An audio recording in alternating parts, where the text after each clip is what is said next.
Kata orang sekarang, industri tech itu lagi maju-majunya.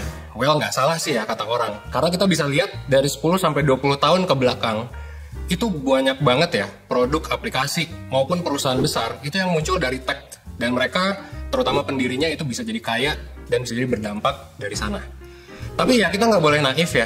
Nggak semua industri itu akan terus naik gitu ya seiring berjalannya waktu. Setiap industri ada resikonya. Entah itu lo jadi guru, entah itu lo jadi content writer, bahkan ada di industri tech itu ya tetap semua pekerjaan ada resikonya. Contohnya aja ya, perusahaan-perusahaan besar di US, ya, terutama di negara-negara barat sih ya, itu sudah melakukan berbagai macam layoff, gitu ya, udah besar banget, termasuk juga di beberapa industri tech di Indonesia. Meskipun skalanya memang nggak sebesar di luar. So, tech itu juga ada resikonya, terutama sekarang-sekarang.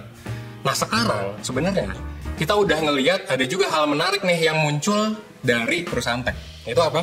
Itu adalah AI. Nah, AI ini keren banget sih gitu ya. AI ini keren banget karena si AI ini, terutama generative AI, itu dia bisa membuat berbagai macam konten, bahkan gambar, pokoknya dalam jenis apapun, dan ternyata berpotensi bukan hanya mengefektifkan dan mengefisienkan pekerjaan manusia, tapi juga bahkan menggantikan pekerjaan manusia. Ya kita bisa lihat lah di perusahaan-perusahaan besar, contohnya IBM gitu ya, itu mereka udah punya tim tersendiri yang memang itu khusus untuk ngerjain AI doang. Nah, sekarang itu tuh kan jadi ancaman, tapi di satu sisi jadi peluang juga. Kenapa jadi peluang? Karena digital talent gap di Indonesia itu masih gede.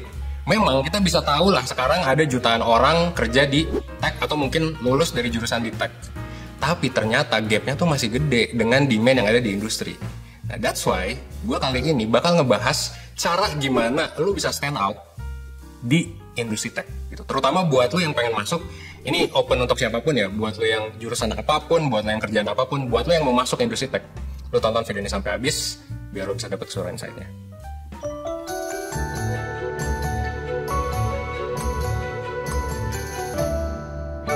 Kerjaan di bidang teknologi itu sebenarnya ya lumayan beragam lah ya.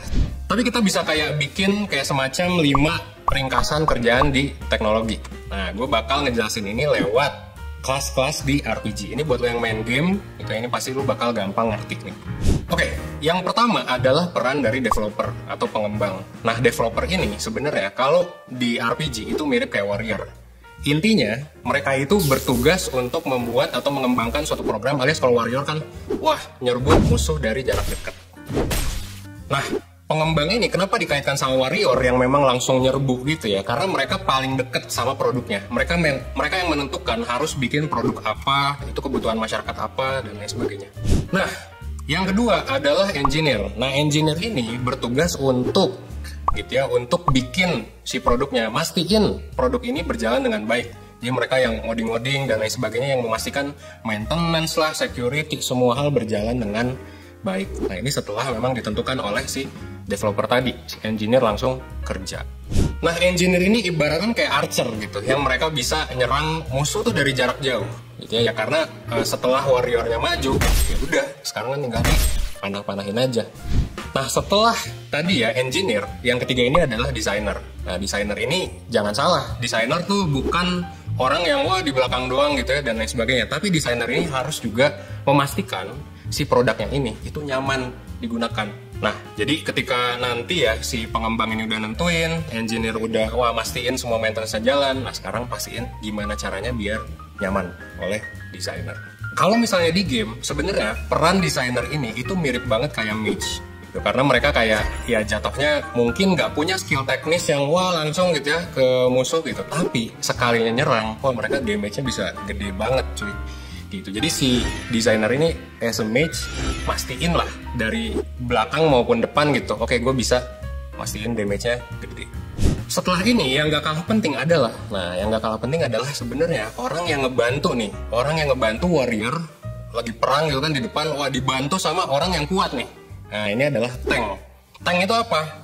Tank itu adalah sales dan bisnis gitu. Jadi mereka adalah garda terdepan yang bakal kalau bahasa gamenya mungkin nebein lah gitu, bakal memperkuat orang-orang yang ada di depan dan langsung menerima semua kritik, semua feedback, semua saran dari user ataupun klien gitu ya, gimana caranya biar mereka bisa ngumpulin semua itu damage dari luar tuh Terus habis itu gimana caranya mereka juga jadi garda terdepan untuk ngejualin maupun ngasih feedback ke timnya. Jadi sepenting itu tuh peran tank ya. Nah, yang terakhir sebenarnya adalah yang paling penting juga ini ada support gitu. Karena support itu mungkin buat orang kurang exciting kali ya, karena kayak ya support ngapain sih gitu, nggak bisa nge-kill musuh dan sebagainya. Padahal ini peran paling penting juga di industri tech. Karena kita butuh orang-orang yang nge-support semuanya. Nah, ibaratnya kalau di industri tech itu adalah HR dan finance gitu. Jadi mereka ini yang memastikan nih, jangan sampai ketika lagi perang ada yang cabut gitu ya, ada yang tiba-tiba cabut karena berbagai masalah apapun. Pastiin pokoknya semua gaji karyawan lancar, semua budaya perusahaan ya ibaratnya perang, latihan semuanya itu udah mantep. Nah, itu yang dipastikan oleh HR dan juga finance. Kalau misalnya di game ini kayak ya support atau cleric atau healer lah ya, itu mereka yang bertugas untuk nge-heal, untuk nge-support ya semua hal biar bisa berjalan dengan baik, yang ngasih buff-buff lo untuk energi lo nanti buat perang. Nah sekarang gimana caranya nih lu bisa milih, lu mau pilih yang mana, kira-kira lu mau pilih jadi apa dulu. Bahkan karena job di tech itu bahkan bisa ya berseberangan juga, bahkan bisa nyatu gitu. Lu mau jadi apa dulu sekarang? Kalau lu memang baru mau berkarir di industri tech gitu, lu bisa pilih mau jadi desainer ya, mau jadi developer, mau jadi engineer, atau mau jadi apa gitu, atau mau jadi semuanya, itu juga bisa gitu. Nanti juga ada job-job spesifik kayak misalnya product manager ya, kayak nanti UI UX designer. Pokoknya banyak lah nanti pekerjaan-pekerjaan di tech, apalagi dengan kemunculan AI itu yang bisa lu pilih. Sekarang tinggal job tree-nya nih, sama kayak RPG gitu ya. Itu lu mau pilih yang mana dulu? Ibaratnya gini, lu kayak misalnya di awal tuh milih jadi mage. Ya anggap aja ini kan desainer ya. Terus nanti lu bisa milih dari mage ini mau upgrade kemana. Misalnya apakah UI designer, itu jadi elementalis misalnya, atau mau jadi UX designer, atau mau jadi architecture lah. Pokoknya banyak banget gitu yang bisa lu pilih talent tree-nya nanti ketika lu sudah ya memilih satu job class gitu. Jadi cukup fleksibel juga sebenarnya di tech itu. Kalau lu mau fokus atau bahkan mau jadi manager secara generalis itu juga bisa. Ya intinya kurang lebih seperti itulah ya gambaran kerja di tech. Nah kira-kira dari sana, lu termotivasi kemana? Dan kira-kira apakah jadi bikin lu semangat nggak? Gitu. Oke, tapi sekarang balik lagi ya tentang kerja di industri tech. Industri tech itu kebanyakan didominasi oleh yang namanya startup. Nah menariknya adalah, nah ini gak semua orang ternyata itu cocok kerja di startup. Ya, kenapa nggak semua orang cocok? Ya karena startup itu memang punya kultur yang sedikit berbeda lah dibandingkan perusahaan-perusahaan yang udah established atau perusahaan-perusahaan lain. Gitu. Kayak misalnya di startup itu lo kerjanya mungkin harus lebih cepat, gitu ya. Lo mungkin kerjanya juga jadi banyak banget, gitu ya, nano-nano lah. Terus budaya startup juga itu harus mungkin akan sedikit memeras otak lo ya, gitu. Jadi supaya bisa lebih kreatif. Gimana caranya udah kreatif, dekat sama user, terus lu bisa nge-manage atasan atau bahkan investor. Nah itu kan butuh skill set tertentu tuh. Nah makanya gak semua orang memang cocok di startup. Tapi pengalaman gua buat yang udah pernah kerja di startup, jujur itu jadi salah satu pengalaman yang terbaik gitu ya. Karena kalau udah cocok, wah mantep banget nih buat masuk ke industri tech. Ya balik lagi ke industri tech. Yang kedua yang harus lo siapin itu adalah apakah lo bakal jadi korban kemajuan zaman. Sekarang teknologi itu wah berjalan sangat amat cepat. Nah, kita sebenarnya bisa banget belajar dari satu company ini. Nah, company ini itu sekarang memang terkenal banget di bidang ya pembuatan hardware lah ya, bisa kita bilang GPU. Uniknya, waktu video ini dibikin, perusahaan itu tuh baru mencapai yang namanya valuasi $1 triliun. Dan cuma beberapa perusahaan aja di dunia yang bisa nyampe ke valuasi tersebut. Gila kan? Pertanyaannya adalah kenapa? Kenapa mereka bisa mencapai valuasi itu? Nah, jawabannya adalah ternyata mereka udah invest sejak dulu ya, sejak 10 bahkan 15 tahun lalu invest di AI. Invest di AI yang memang sekarang udah gede banget. Makanya perusahaan ini sekarang itu jadi pilihan buat semua perusahaan yang pakai AI itu mereka semua beli dari si perusahaan ini. Akhirnya apa? Mereka tidak jadi korban perkembangan zaman, tapi justru mereka adalah pionirnya. Mereka yang menyediakan cangkul-cangkulnya tuh. Gitu ya, buat orang yang ingin menggali emas gitu ya, itu mereka yang menyediakan cangkul-cangkulnya. Makanya si Nvidia ini bisa kaya. Nah, jangan sampai kita gitu ya, jadi pekerja-pekerja yang memang setelah ada teknologi baru ternyata kita jadi nggak relevan. Nah, jangan sampai kita jadi korban perkembangan zaman. Nah, yang menarik lagi, data dari LinkedIn itu bilang bahwa mereka tuh ya, perusahaan-perusahaan ini itu nyari orang itu bukan dari job desk atau bukan dari kayak posisi sebelumnya. Tapi dari skill yang lu pegang. Dari skill, memang dari attitude, cara belajar, dan lain sebagainya. Tapi yang paling penting sebenarnya kan skill nih. Skill tree yang tadi gue sempat bahas di awal, yang 5 itu.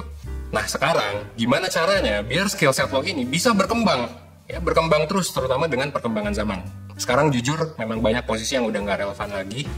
Bahkan udah sangat bisa tergantikan, udah jadi murah mungkin harganya. Tapi banyak juga sekarang kemunculan profesi prompt engineer lah. Terus juga banyak lah pokoknya posisi-posisi baru yang mungkin gue aja belum pernah denger, yang bisa lu coba nanti. Nah, buat langkah awal, lu tuh sebenarnya bisa jadi yang namanya expert generalis. Jadi kayak ya udah coba explore aja dulu berbagai macam hal, jadi generalis. And then kalau misalnya lu udah cocok nih, gue pengen jadi warrior, sikat gitu ya. Terus lu pengen jadi apa? Pengen jadi mage, sikat. Dari mage jadi apa? Jadi elementalis, jadi apa? Sikat aja. Karena itu sebetulnya belajar terus itu ya, lifelong learning ini yang bakal bikin lu bisa survive, bahkan lu bisa menghasilkan uang yang banyak, bukan hanya uang tapi juga dampak yang besar di industri tech itu ke masyarakat ya. Tapi pada akhirnya ya apapun pilihan lu ya, semuanya balik lagi ke diri lu lagi. Jadi silakan gunakan waktu untuk berpikir, gunakan waktu untuk ya berefleksi diri lah, itu gimana caranya supaya nanti lu bisa milih pilihan yang tepat. Dan semoga ya gue doakan sukses buat teman-teman semua. Buat teman-teman yang pengen masuk ke industri tech, kita juga ada series video selanjutnya. Lu juga bisa tonton YouTube Shorts ya. Kita juga bakal ngeluarin di sana. Jadi stay tune.